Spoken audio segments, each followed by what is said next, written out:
నేను శ్రీవర్షిని అంత గలీజ్ దాన్ని కాదు. చేసుకోమ్మా. ఒక మాట వినండి, నేను శ్రీవర్షిని అంత గలీజ్ దాన్ని కాదు. సో నాకేంటంటే ఆమె తన పేరెంట్స్ ను వదిలి వాళ్ళని బాధ పెట్టే అంత చీప్ క్యారెక్టర్ నాది కాదు. సో నేను అడిగిన దానికి అన్నిటికీ నేను ఇవ్వలేను. అమ్మాయి కూడా తెలుసు నాకు తనతో పెళ్ళైందన్న సంగతి. సరే, అమ్మాయిలందరినీ కాపాడడానికి వచ్చాను. అమ్మాయి తన జోలికి వెళ్ళొద్దని చెప్పేసి నేను ముందుకు వచ్చాను. అది కూడా గురువు గారి అమ్మాయికి మనం అప్రిషియేట్ చేయాల్సింది ఏంటంటే ఆవిడ ఎక్కడికైనా సిద్ధం, శ్రీనివాస్ విషయంలో న్యాయం చేయాలి, ఆయనని ఆపాలి అంటుంది. మేము కూడా అదే కదా అడుగుతున్నాము అమ్మాయిని. ఇప్పుడు ఆయన ఆపాలి కదా, మన ఉద్దేశం ఏంటంటే ఆయన ఇలాంటి పనులు ముందు చేయొద్దు, చేయకూడదు. దానికి అమ్మాయి చేసి ఆగిపోవాలి. ఆ అమ్మాయి కూడా వచ్చి వాళ్ళ పేరెంట్స్ దగ్గర ఉంటే హ్యాపీ, అంతే. నేను అదే అదే పేరు పెట్టుకుని ఇలా తిరిగి అగోరా అని అదని ఇదని చెప్పేసి అందరిని మోసం చేయకూడదు, నాగా వేరే వాళ్ళు బాధపడకూడదు అని ఆవిడ. నేను ఇంత ధైర్యం చేసి నేను ఒక మంచి ఫీల్డ్ లో ఉండి నేను వచ్చినా అంటే అది కూడా 2 days బ్యాక్ ఆమె రివీల్ చేసింది కాబట్టి నేను వచ్చాను, అంతే.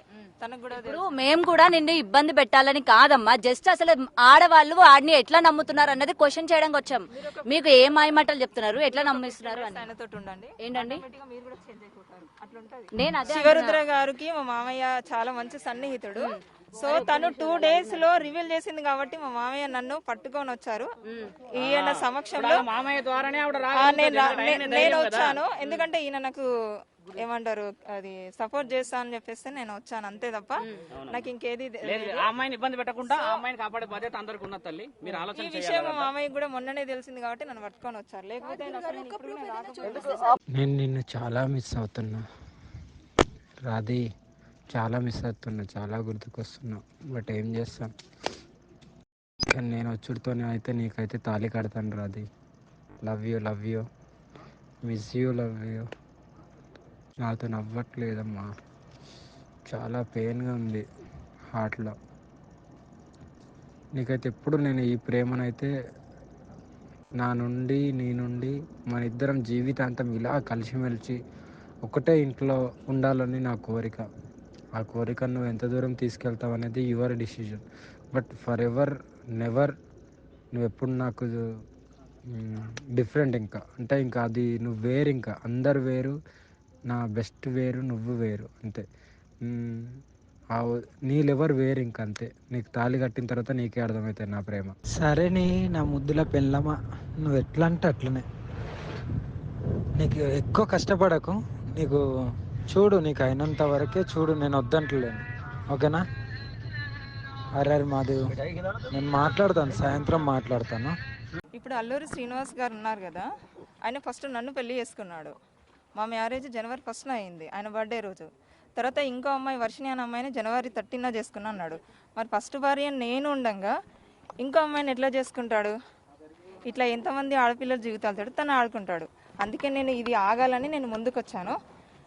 దయచేసి మీ మీడియా వాళ్ళు కానీ, పోలీస్ డిపార్ట్మెంట్ కానీ, గవర్నమెంట్ కానీ అతని మీద స్టెప్ తీసుకోవాలని నేను కోరుకుంటున్నాను. ఫస్ట్ మీతో ఏం మాట్లాడారంటే మీరు తనకి ఎలా కాంటాక్ట్ అయ్యారు ఫస్ట్? అసలు అంటే నేను ఒక భక్తి పరంగా ఉన్నా కాబట్టి తనని కాంటాక్ట్ నేను అయ్యాను. అయిన తర్వాత మా మధ్యన మంచి క్లోజ్నెస్ పెరిగింది ఫస్ట్. ఆ తర్వాత అది కాస్త ఈ పెళ్లి దాకా వచ్చేసింది. పెళ్లి చేసేసుకొని ఏదో సేవ, ఒక ఆశ్రమం పెట్టి ఒక సేవ చేసుకుంటూ ఉండిపోవాలని అనుకున్నాము.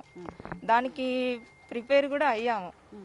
చాలా చోట్ల ల్యాండ్స్ కూడా వెతికాము, కానీ మేము తీసుకోలేకపోయినాం. ఎందుకంటే ఈయన ఒక్క మాట మీద నిలబడడు. రోజు రోజుకి తన మాట అనేది చేంజ్ అవుతూ ఉంటుంది. అట్లా ఈలోపు ఈ వర్షిణి అనే అమ్మాయి టాపిక్ వచ్చింది. నేను అడిగాను, అడిగితే ఏమన్నాడు, తను నాకు కూతురు అవుతుంది, నేను తనకి గురువుని అవుతాను, ఏదేదో చెప్పుకుంటూ వచ్చాడు. అప్పటికే వర్షిణికి తనకి సంబంధం ఉందా? అది నాకు ఈ మధ్యనే తెలిసింది. నేను మెయిన్ న్యూస్ వాళ్ళ ద్వారానే చూసాను, వీడియోస్ చూడడం వల్లనే ఇప్పుడు నేను తెలుసుకున్నాను. తెలియడం జరిగింది. అంతే, అంతవరకు తన దగ్గర అన్ని దాచిపెట్టాడు. అప్పటిదాకా మీతో ఫోన్లు మాట్లాడడం చేస్తున్నాడు, నాతో ఫోన్ మాట్లాడుతూనే ఉండే.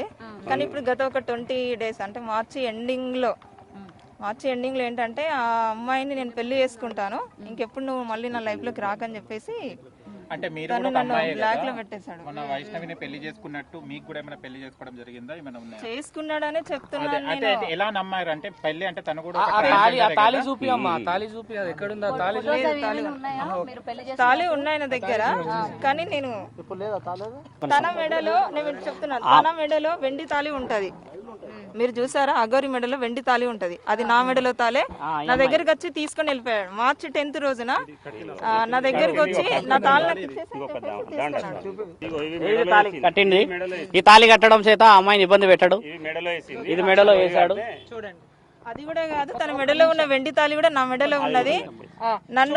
నన్ను ఏంటి వచ్చి నా తాళి నాకు ఇచ్చేసాను చేసి తీసుకెళ్లిపోయాడు. అప్పటికి ఆ అమ్మాయికి ఈ అగోరికి పెళ్ళైందనే విషయం నాకు అప్పుడే తర్వాత తెలిసింది. నాకు ఆ తర్వాత నేను గట్టిగానే అడిగితే ఇప్పుడు నా నంబర్ బ్లాక్ లో పెట్టిను, రెస్పాండ్ అవ్వట్లేదు. ఒకటమ్మా, ఇప్పుడు సరే మీరు భక్తి పార్వసంలో ఉన్నారు, మీరిద్దరు కలిసి సమాజానికి కానీ నేను ఎప్పుడు నేను మీడియా ముందుకు నేను రావాలి అని అనుకోలేదు. అనగానే ఎందుకు ఒప్పుకున్నారు? అసలు పెళ్లి చేసుకోవాల్సిన పెళ్లి అంటే నా దృష్టిలో ఏంటంటే, ఇప్పుడు ఆ అమ్మాయి మేమేదో లవర్స్ అని చెప్పేసి మేము సహజీవనం చేస్తామని అలాంటి ఉద్దేశము నాకు లేదు.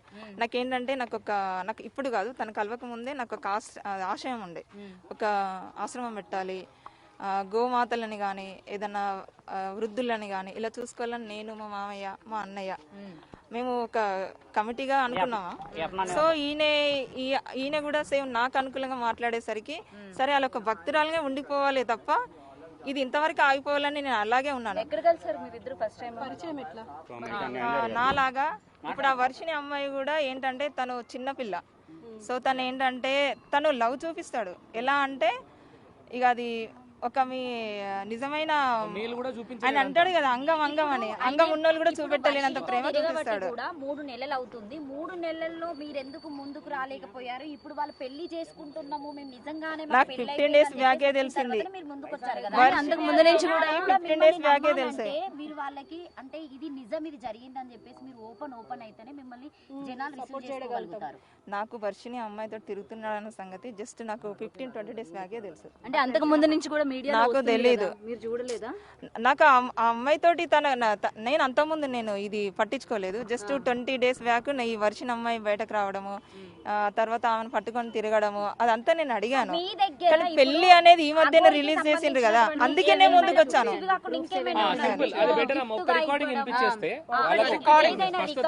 ఎందుకంటే నిజంగా మీరు భార్య అని చెప్పడానికి ఏమైనా ప్రూఫ్స్ ఉంటే చూపించండి. నా దగ్గర వాయిస్ రికార్డ్స్ ఉన్నాయి, నేను చూపిస్తాను.